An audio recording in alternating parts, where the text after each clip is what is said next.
What is something that has aged well? The earlier episodes of The Simpsons.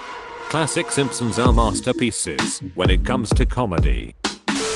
The word cool. One of the few slang terms that survived for decades. Denim in general. Well boiled. Incredibly, some very old photography. Sure, they might be now in digital and W.E, but the composition, attention to detail, there's just so much. Example, this alcohol pouring during prohibition.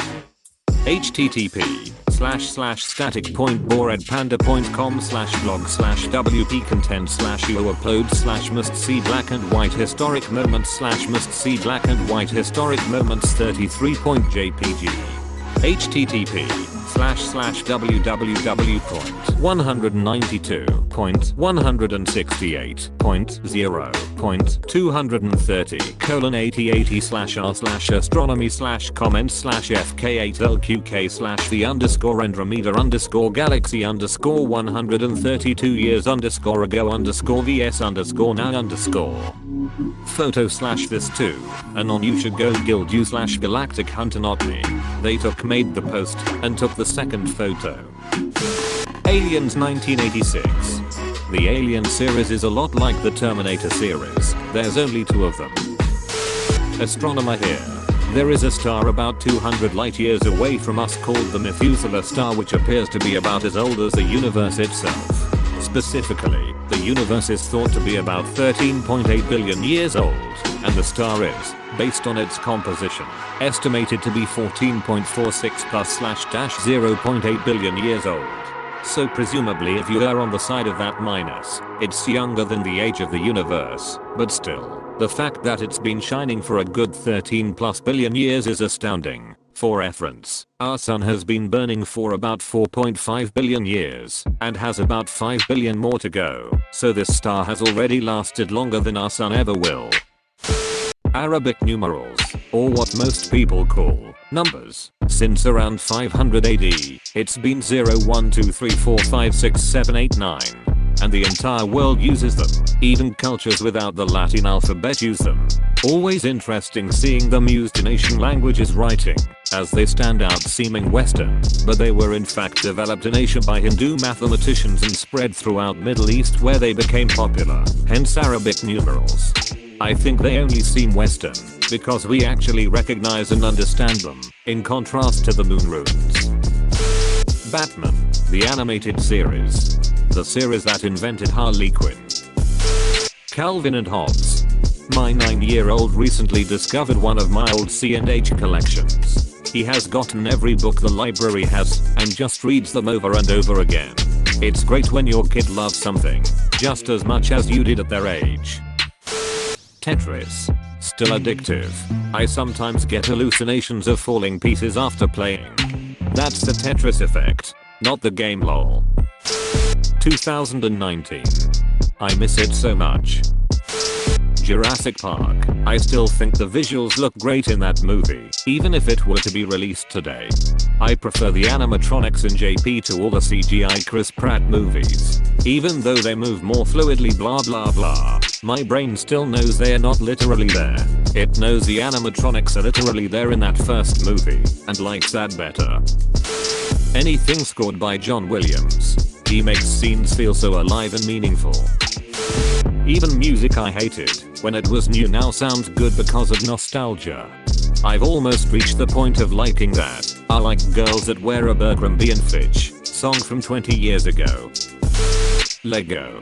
My parents gave my Fiancé our old Lego. We joke that it's my dowry. He's gotten hours of endless joy out of those boxes of Lego. Art now though. From the architecture, the jewelry, to the fashion. I find it all incredibly aesthetic. I'm an Art Deco fan, myself. My 84-year-old mother who still walks 3 miles a day and has all her wits about her. Life goals. 90s Japanese cars. Especially if they have pop-up headlights. Steve Carell, that man has aged like a fine wine. He looks younger than S1 Michael still. Paul Rudd. He has a Dorian Gray picture hanging up somewhere. Weird Al. Celebrity after celebrity comes out with drug problems, abuse allegations, friends with Weinstein, and there's Weird Al singing a coronavirus polka. I started listening to Weird Al when I was about 15. My kids are now the same age, and they enjoy listening to his songs as well. The man is a funny, irreverent, and witty genius. Lord of the Rings trilogy. Still great. Also, I enjoy the Rankin-Bass version of The Hobbit. I heard it put that the trilogy was made at the perfect time. CGI had gotten just good enough to be able to make all the fantastical stuff work, but not good enough to rely on for everything. The CG paired with incredible miniatures was done extraordinarily well. There are a couple of green screen shots that have lost a little quality over time, mostly with the hobbits in front of scenes, but they did things like really built Rohan on a hill and relied on huge sets with loads of extras. Somehow the stars aligned, and Peter Jackson assembled the perfect crew for writing and production, and they gathered perhaps the most ideal cast imaginable to produce a timeless screen adaptation of the greatest fantasy story ever told. Considering the direction the world has gone more recently, perhaps Jackson drained too much of the world's positive energy and sent us into a freefall of greed, plague, and pestilence. I love it to save us. Avatar: The Last Airbender. 15 years later and it still remains one of my top rated shows. It was such a well developed show, and the lore was outstanding. The Twilight Zone. The series premiered in 1959, and so many of the episodes still hold up today because of its brilliant writing. Rod Serling was so far ahead of his time. Betty White. Nodding in appreciation as my comment to the question is, The Golden Girls. It has aged better than Sex and the City. Old Nintendo games. The speedrun community alone speaks for this. It's crazy how much hype there still is for 20-30-year-old single-player games. I recently got the Northeast Simulator on the Switch. There's a Mario Golf game, can't remember exact name, that is legitimately so much fun. My brother and I have been playing together online from opposite coasts. It's incredible how much of the difficulty of golf they packed into a game for which the controller only has 2 buttons. The graphics are horrid of course, but they put together a pretty great game. Meanwhile, some of the other Northeast games on the emulator are absolutely atrocious, but hey, they can't all be gems. Seasons 1, 2, 3 of SpongeBob.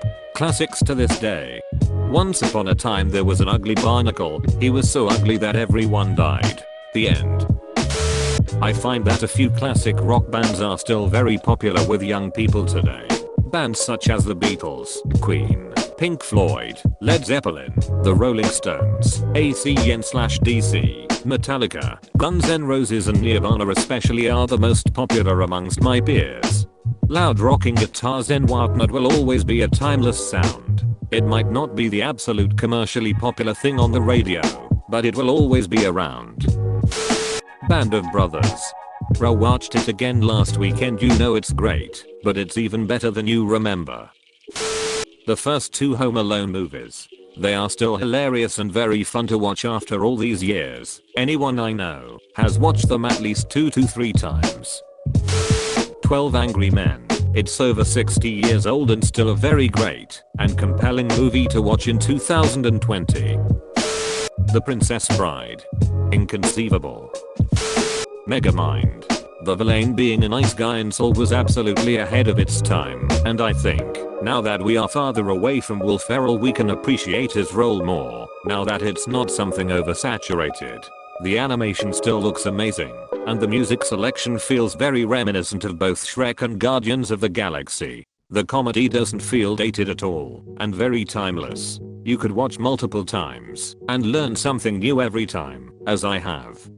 A lot. It's starting to get a lot more love now, which is great, because now I can talk about it with other people, and not look batshit crazy. There is no Easter Bunny, there is no Santa, and there is no Queen of England. Terminator 2. Anytime I watch this movie, I think I'm even more impressed with the practical and VFX they were able to pull off seamlessly in 1991. Serial Experiments. Lane, a show with only 13 episodes. each 22 minutes, released in 1998 that managed to be incredibly similar to now. The show had an immense presence of technology, from everybody having a portable cell phone they used for mail and the internet, to online morgues at one point, to even a guy with augmented reality. It's surprising how well the show has aged with its predictions. Has an amazing intro theme too. Race of 1,000 Camels is a great album. Definitely Rickrolling. It has been a thing for about a decade and is one of the most popular memes and ways to troll on the internet. My 13-year-old son has just discovered Rickrolling. He thinks it's hilarious. His friends think he's NQR. Heath Ledger as Joker. You know, you kind of remind me of my father. I hated my father. Me 70 on the 4th of April 20. Down 140 pounds from 300. Walk 30 miles a week. Perfect EKG. Perfect blood work. Perfect blood pressure. Happier than I have ever been. Good for you. Vaccinated kids.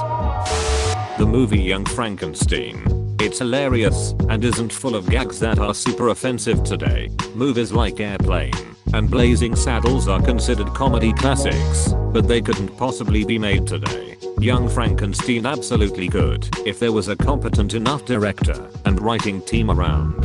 Given what Always Sunny has been able to accomplish, I fully believe that Blazing Saddles could be made today. It however could not be made lazily. Gaming as a whole, it's really evolved, and a lot of people play games. There's even a sports league based off of some of the games. Avatar: The Last Airbender. As a kid, I thought, wow, this show is great. Why don't I hear much about it? But the past few years, I hear good stuff about it here and there non-stop. It's great. I saw it for the first time when I was 20. I expected it to be a lame kid show, and a few times in season 1 I almost quit, but then I got season 2 and was completely hooked. One of my favorites now. Doom. The movie Office Space. The Dark Knight movie from 2008. Rises wasn't bad, it just couldn't have possibly lived up to how good Dark Knight was. The way, spoilers for Rises, Catwoman killed Bane at the end didn't help though. Salma Hayek. Penelope Cruz as well. Roger Federer, still a top 10 player at 38. Shawshank Redemption. Dinosaurs, they're rock solid. I made Alton Brown's aged eggnog recipe last summer. I still have a small amount of it left, and it continues to taste better as it ages even after 7+ months. I've never made an Alton Brown recipe that wasn't A, amazing, or B, obviously just something I fucked up in the making. The movie Idiocracy. Watched it last night for the first time in years. I probably laugh now more than I did then. Thomas the Tank Engine. It was made in 1946, and it's still running, and it's still really popular. I get the theme tune stuck in my head whenever I get stressed. Neville Longbottom. Mr. Rogers. He was amazing as a child. I respected him as an adult, and I love him as a legacy. No crazy stories, no scandals, just an amazing person. Horror movies. They are not as scary as they used to be, but the aesthetic is amazing. Beautifully creepy movies.